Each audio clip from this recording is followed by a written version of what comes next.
বিএনপির পক্ষে জনসমুদ্র দেখে প্রতিপক্ষ ভয় পেয়েছে বলে মন্তব্য করেছেন ঢাকা ১৭ আসনে বিএনপি নির্বাচন পরিচালনা কমিটির আহ্বায়ক আব্দুস সালাম। সকালে রাজধানীর হাতিরঝিল এলাকায় ধানের শীষের পক্ষে পেশাজীবীদের গণমিছিল উদ্বোধন করে এ কথা বলেন তিনি। নির্বাচনে হেরে যাওয়ার ভয়ে যাতা বলছে প্রতিপক্ষ।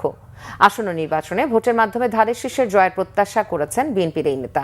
মূলত ঢাকা ১৭ আসনে বিএনপি নির্বাচনী প্রচারণার অংশ হিসেবে এই মিছিলে শিক্ষক, ডাক্তার, ইঞ্জিনিয়ার সহ সকল শ্রেণী পেশার মানুষ অংশগ্রহণ করেন।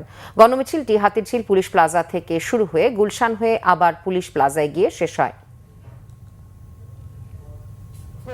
জামাতের প্রার্থী যেভাবে আমাদের যে মুক্তিযুদ্ধের মধ্যে দিয়ে গড়ে ওঠা সেনাবাহিনী, সেই সেনাবাহিনীকে এখনো তারা সহ্য করতে পারে না।